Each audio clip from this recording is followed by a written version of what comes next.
Hello,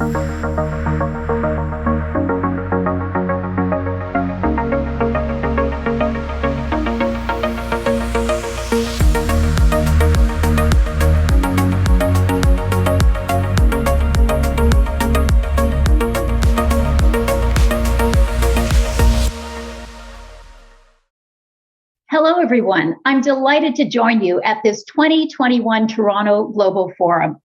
In my humble opinion, the best of all the stellar global forums presented by Nicolas Rémillard and his team at the International Forum of the Americas.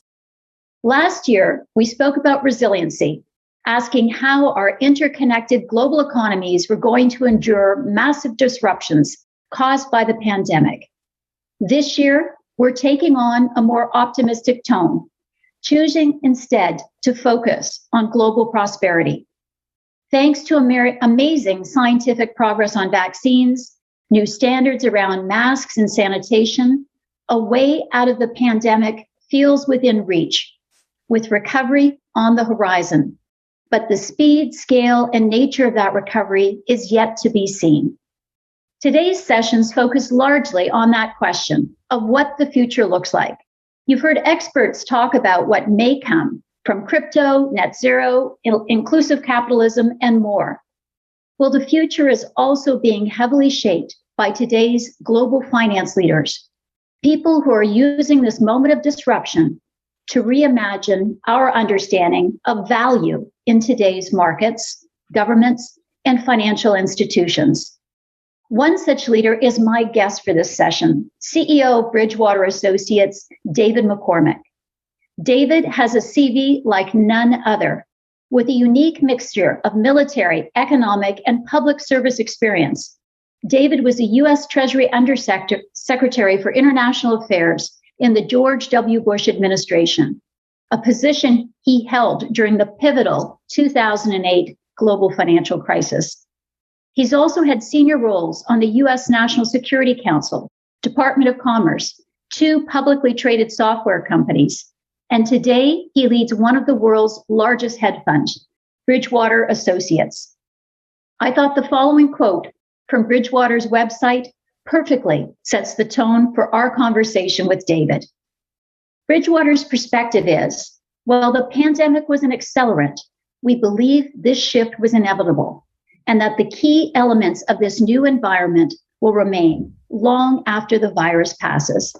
David, welcome to Toronto. Thanks so much for joining us today. It's so great to have you at the forum. Thank you. I'm glad to be here. Sorry not to be there in person, but happy to be there digitally. We can fix that next time. Look, I'd like to start our conversation with the pandemic and specifically its impact on global markets. What are some of the short-term and long-term ramifications you've observed? Yeah, thank you. Thanks for that question. And I love that you started with that note of optimism about aspects of COVID, which is very much the case with the response and the vaccines and so forth. But the economic consequences are more likely to linger for a bit. And what I mean by that is the COVID and the response that followed really accelerated something that Bridgewater described as MP3, which is the next version of monetary policy and fiscal policy combined. It was really in response to the fact that traditional monetary policy was inadequate to deal with the economic calamity that followed with COVID. And that acceleration has huge implications because the order of magnitude of both monetary and fiscal policy that's been put forth in the last couple of years really exceeds anything by orders of magnitude that we did in 2008 and 2009 in the period that you described earlier. And so more so now than in modern economic history, the role of policy is shaping markets with the enormous intervention of fiscal policy and monetary policy. So that's the first takeaway. The second takeaway is that additional fiscal policy and MP3 generally is far more inflationary than monetary policy on its own, as it was in previous periods where you had a lot of stimulus. And so those two things are big drivers of the global economy. The other things that are also drivers, however, are mega trends that we see. First and foremost, we see polarization, both in the United States and around the world. And that polarization makes it very difficult to make thoughtful and quick policy decisions. In addition to that, we have a growing conflict economic conflict and broader conflict between the United States and China. And how that plays out will have huge implications. The two biggest economies in the world, the most important bilateral relationship in the world, has big implications for how the global economy will play out. And these things combined create enormous uncertainty. And so when you're looking ahead, you could legitimately have a 1970s stagflation kind of environment or a 1980s deflation environment as Japan suffered through. And so because of that range of uncertainties and variables, it's a really difficult period. If you're a global investor, how do you allocate your capital? Or if you're a policymaker, how do you guard against those two extremes, and how do you navigate your way through this new territory? Well, thanks for that. And I represent Canada on the APEC Business Advisory Council, so I've had a front row seat for a lot of the discussions about the polarization, as you've spoken about, but also the gaps, the equity gaps between markets, between access to vaccines, between the capabilities of economies that we've relied on for our supply chains and other things. The pandemic has also exposed and widened the equity gap across multiple fronts, from gender, race, and as I said, geopolitically and market-based. What steps have you taken and are you taking as a leader to address these issues? And where is there still work to improve? Well, you're absolutely right.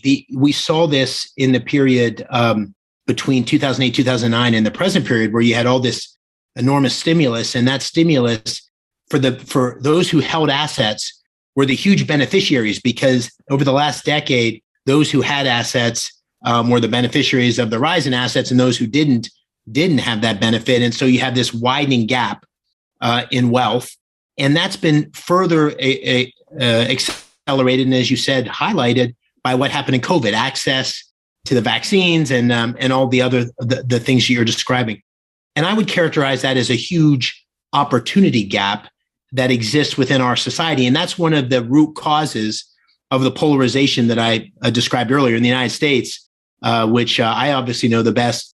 If you did a poll today of the percentage of American parents that believe their kids will have a life better than theirs, the majority think not. And so the American dream, as has historically been understood, is less available, less apparent to our citizenry than any time before. And so there's a number of societal issues that have to be addressed, and I'm happy to talk about those. But in particular, leaders have to be aware of that and dealing with it in a variety of ways. I'll highlight two, and then we can take it however you'd like. One is you see sustainability broadly defined in terms of environmental, social, and governance across different dimensions of society becoming a primary goal of global investors. So you see capital moving in a very different way, and I can describe what that means. But that's been a huge shift, and it's in the early days, but you can already see it's fundamental. It's not something that people are just talking about. They're doing in a way that wasn't the case even 24 months ago. And then it also has implications for leaders of every organization. And so we're thinking about sustainability. We're thinking about diversity and inclusion in a much more forceful way. We're thinking about creating an environment for our community that's much more sustainable in terms of how we're designed, how we come together to work. We're thinking about a diversity and inclusion agenda that's creating broader representation in our community, and broader inclusion. That's inclusion for everybody. That's inclusion for people from a variety of backgrounds and colors and races and religions. And we believe that inclusiveness and that diversity is at the core of an idea meritocracy. And we think that's our edge at Bridgewater, is that if we can have better ideas that are kicked around and the best idea wins, that's going to set us up for beating markets, which, as you know, is a tough business to begin with. And so, if you think about it in that way, then it becomes a core part of succeeding with our business model. Mm-hmm. And I think as you realize, even just looking as we were preparing for this interview, the amount of work you're doing with encouragement for women to get into the investment space, to be working with marginalized communities to get them at the table, that's all important stuff. And I think as you onboard more of this talent, that just becomes kind of the expected standard for them in terms of choices they're making about which organizations they do. So it adds tremendous value to your markets and to the investment decisions you're making, but it's also creating an incredible talent pool, being able to attract. Well, I would say I agree with that. I think that in today's talent market, which is such a differentiation for which companies succeed and which don't, It's a buying factor. So how employees or talent thinks about migrating depends a lot on which organizations and which communities offer that diversity and inclusion. But I must say, it is a very challenging journey. So it's very easy to talk about creating that kind of environment, and it's much more difficult to achieve it. And so the way I describe it at Bridgewater, which I genuinely mean, it's like climbing a mountain. And you sort of get up the mountain and you look down and you feel so good about how far we've come up the mountain. And then you look up the mountain, you realize, oh, we've got so far to go. And the next part of the climb is even steeper because it's a challenging thing to get right. And it's something that every organization I know is wrestling with to do well. Yeah, and if we continue on that, because the other big mountain that we're facing is the focus on social impact, and you spoke to that, David. I mean, ESG is just an expectation, and as you said, that's where the shift is happening globally in terms of investment. So, how are leaders in the financial sector approaching sustainable investments? What kind of momentum are you noting? Yeah. Well, the area of financial services that I have the best view on is the asset management space. So how are big global capital allocators thinking about it? And that's really important, of course, because where the capital goes and how it's allocated is a big driver of the financial system. And the way I would describe it is if you talked to a CIO of a many $100 billion fund 3 years ago and you most of them ask them about their ESG agenda, they would have said, we've got a team over here that's doing that. And it's an important thing. But it would have been a tiny, tiny percentage of their time, focus, and capital. And the thing that's different now is the percentage of capital that would fit under their sustainability agenda has increased, but it's still a small fraction. But the ambition, the mindset has changed dramatically. So they're now thinking, how do I think about my entire portfolio from a sustainability perspective? Because those big flows of capital will have huge implications for how the world prioritizes and invest capital and what the future will look like. And that raises a really challenging problem, because how you find ways to allocate that capital in a way that's sustainable is first of all, you have different definitions, different standards. You have lots of people waving their hands and some people doing substantive things. And so we're in the stage of developing approaches, norms, standards, transparency that is a necessary but not sufficient condition to get fundamental change. And so we're on the journey. I feel like there's a great adjustment. And by the way, everybody's definition of the goal and success might vary differently. And so the way we think about it as Bridgewater, we're not trying to come in with any sort of moral overlay or judgment of what you should do. We're trying to help our clients think about their portfolios where they can make those trade-offs themselves, depending on how they value and how they measure. Yeah. And I think you've hit the nail on the head, because ESG is no longer enough to have this pretty annual report that comes out and talks about nice things. It's more, many of the businesses we work with, it's fundamental to their purpose and their kind of their road posts going forward. You look at organizations like GM and the huge pivot into electric vehicles, battery electric vehicles, IKEA, its commitments to carbon neutrality, very, very critical goals and timelines to that. A major global player in property and casualty insurance, Intact Insurance, headquartered here in Toronto, has for years been investing in climate research to understand implications for property, real property, which is helping governments across Canada look at how they're allocating space. So it really is, it's really now becoming fundamental, and the ability to, as you said, provide that guidance, not judging, but that guidance to say, here's how we make this real and here's how you make trade-off decisions, I think is just so fundamental for where we are today. I agree with you. The additional caveat or addition I'd make to that is it reminds me a little bit, not entirely, but a little bit about the free trade debate that happened, more than a decade ago, or has happened for many decades, but I was part of it then.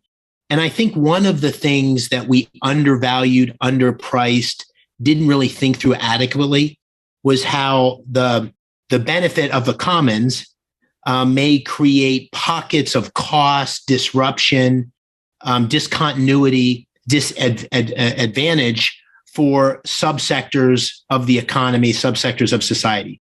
So when we talk about the opportunity gap that you and I talked about earlier, if we're not careful, the push towards sustainability could do the very same thing. So when I think about my home state of Pennsylvania as an example, which has historically been very dependent on coal and fracking and a number of other things that ultimately will transition in the kind of economy you and I are both talking about, that has huge economic disruption for millions of people. And so and could exacerbate the very opportunity gap that you and I were describing. And so it's not quite as simple as it's sometimes presented. And I think getting that balance of policy right, where you're thinking about societies holistically, that's both domestically and internationally. And you're thinking about that transition in a way that really is a comprehensive in assessment of cost and implications is really important, because right now we're in the early days of actually achieving any of the things that are being talked about. No, I could not agree more. I think the danger right now, and not to characterize it this way, but I will, it's right now there's so much public emotion and attention, particularly around climate, that it's this bright, shiny object. And if we don't pause to think about unintended consequences of running too quickly in this direction, I couldn't agree with you more. A lot of the discussions we're having in Toronto with our innovators, and we've got a stellar cast of companies that are scaling with credible, scalable solutions for the climate economy, is how do we make sure we're doing our best job possible, understanding unintended consequences and preparing a transition plan to avoid that, inclusivity gap that will absolutely emerge. I mean, the other big thing as well is try to, as much as possible, create interoperability of these technologies as well, so that others don't get left behind, or that we can have a common path forward. And with that, I wanted to shift a little bit. You've written on the topic of innovation, the need for innovation in the U.S. government. And let me say, from a Canadian perspective, coming through COVID, when we were trying to get stimulus checks out the door and we didn't know how to write checks, we knew how to collect checks. That was a challenge we all had to get through. So governments everywhere are now facing this need to be digital, nimble, more innovation friendly.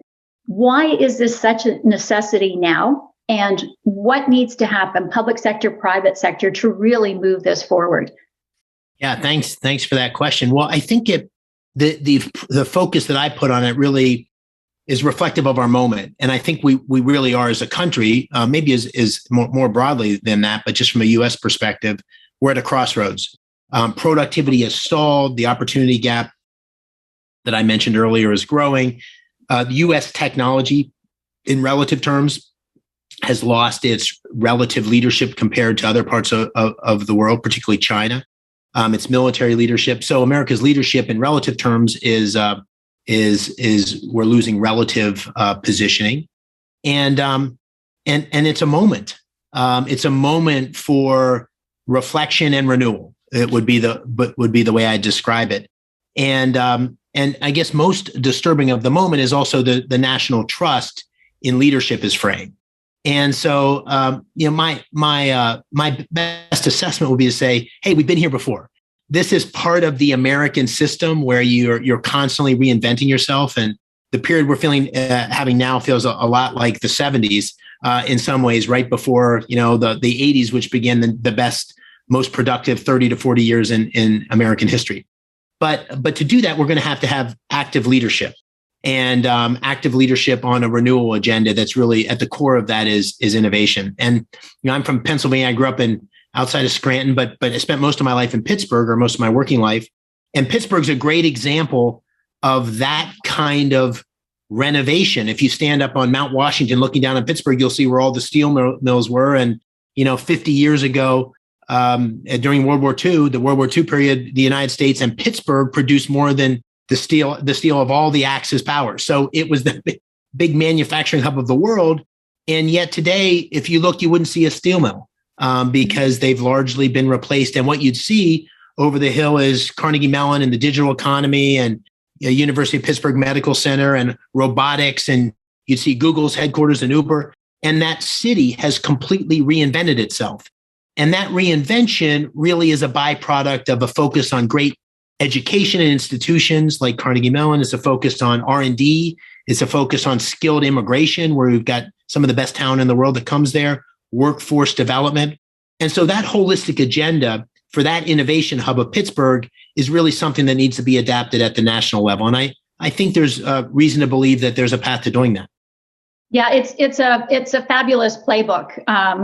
Pittsburgh, and I'm very, very familiar with it. And I grew up in a place in Canada called Waterloo, Ontario, hollowed out during NAFTA, a major manufacturing center, and now one of our major innovation centers. Exactly the same ingredients, that ability to tap into post-secondary and really transform the economy. But it's difficult to do place by place by place. But you're absolutely right. It's what it's required. Okay, this past year and a half, extremely challenging for all of us. We've learned how to navigate Zoom, but what have you learned as a CEO? And how has your outlook changed on the role of corporate leaders going forward? Yeah, well, this was a challenging time for all of us. I mean, it was a challenging time for us as leaders. It was a challenging time for us as individuals. And, I think it really emphasized to me, there's the good, thoughtful decision making, the nimbleness to adapt to changing circumstances, and that's what good leaders do, whether they're in the military or the tech industry or in the government. So, certainly COVID put a premium on that, because our expectations of what was possible, what was necessary, how severe the circumstances were, kept changing and evolving. But beyond that, that took a human toll. It took a human toll. That cloud of anxiety and uncertainty that hung over everybody, it took a human toll. And there, I think the two attributes of great leaders, which are important in all times, but I think most important in times like this, are authenticity and caring. So you don't have all the answers. You're not sure how this is going to end. You don't have certain things figured out. And I think being authentic with people in moments of uncertainty and, telling them straight what you know, what you don't know, where you're headed, what you're worried about is really critical, sort of counterintuitive. That's what builds confidence. Not telling them everything's going to be okay. It's telling them what's authentically true through your eyes. And that mapped with caring, which is this notion that no matter what happens, you haven't lost sight of them. The most important thing, or one of the most important things, in addition to mission and effectiveness and success, is caring for the people in the organization, and that you've got their back and you're thinking about them. You're thinking about how this affects their families and how this affects their careers and how this affects their mental health. Those two things, which are, tried and true, and they were true when I was 27 and they're true when I'm 57, are really at the core of what I learned and reflected on. And it was a great opportunity to see some of our great leaders at Bridgewater shine and really step into the moment. Yeah, absolutely. It absolutely has been and continues to be a time for leadership and a time really to be, as you said, an authentic leader to help guide and create confidence in your workforce about where things are going, and that there's a plan, there's information coming, we're paying attention to it all. Look, David, I can't let you go without talking about American politics. You've touched on it a little bit through your remarks. Well, the question I was going to ask is the States is seen globally. I would say many markets globally are seen as having become increasingly fractious and polarized, and divisive. And so you've been talking about the opportunity gap, which is part of the contributor to this. But as a leading moderating voice, how do you think we can begin to close these divides? And how do we move forward to produce effective fiscal and other policies at a time when they're desperately needed?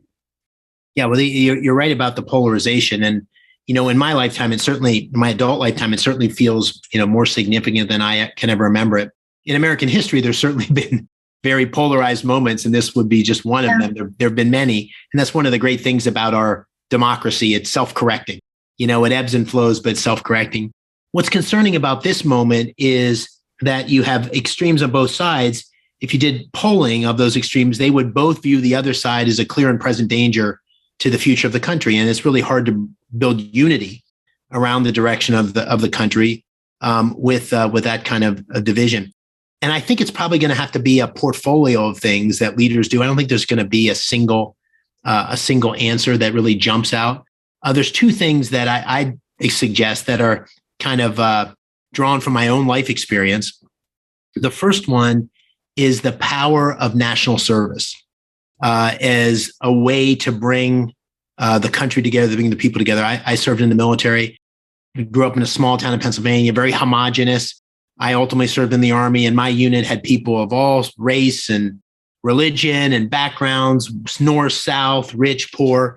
And that just became a melting pot. It really became deeply integrated because the people came together around a common mission of the unit succeeding, of keeping everybody safe, of doing things together. And that being together with that sense of common purpose really breaks down that misunderstanding and a lot of those barriers. And so that doesn't mean everybody has to serve in the military, although some societies do that, but it's that some sort of national service that would bring together people from across the country, and everybody would have that experience, whether you're part of the 1% or whether you're part of the 20% in the other end, socioeconomically, you all have that shared experience. And I think that would go a long way towards helping every American feel how special it is and the pride and patriotism of being an American. So that's a very US-centric idea, but it's one that really is powerful in my mind. The second thing is, you always draw your lessons from your own life. But in my case, there were 2 or 3 people that you've never heard of, people that were, a coach in high school, an Army officer that took a special interest, a professor in college. These people became mentors and life coaches, and they made all the difference in the world. And they didn't have to spend that much time, but they took an interest of something beyond themselves. They were thinking about how to help a young person become their best selves, realize their full potential. And that kind of societal norm around paying it forward, helping those who are coming be part of the future, helping them find their best selves. I think it's a big idea. And I think if you went and did interviews with the top 20 people you can think of who have had the biggest impact on society, everybody would probably make a different list of 20. I bet if you talk to them about it, you would find that there were 2 or 3 people in their lives that help them find their way and make all the difference. Nobody does it alone. And so to the extent that we can have that idea be more pervasive and something we all take on as a responsibility, I think that can make a difference. Wow. Look, unfortunately, that's all the time we're going to have. David, I can't thank you enough for these insights and you helping us be the best we can be. I think we started our conversation, or rather what I would theme my takeaway from this is your note that this is a time for reflection and renewal as we think about recovery. You started our discussion talking about MP3 Monetary Policy 3 and some of the challenges globally that's created that we've got to work through. You talked a lot and very articulately about the opportunity gap, which is something we absolutely need to keep in mind, as very clearly this climate economy and this ESG environment is very much what's going to be transitioning our global economy into its next stage of development. And then wrapping it up with how do we bring people together or bring people along? I think it keeps coming back to understanding the opportunity gap, addressing the opportunity gap, and having those right leaders at every stage of the way to help make that happen. So I can't thank you enough for what you've shared with us today in Toronto. I also want to thank the International Economic Forum of the Americas for continuing its partnership with the Toronto Region Board of Trade, inviting me back for this discussion. David, thank you so much again for a great discussion. David McCormick of Bridgewater Associates. Enjoy the rest of the forum. My pleasure. Thank you very much.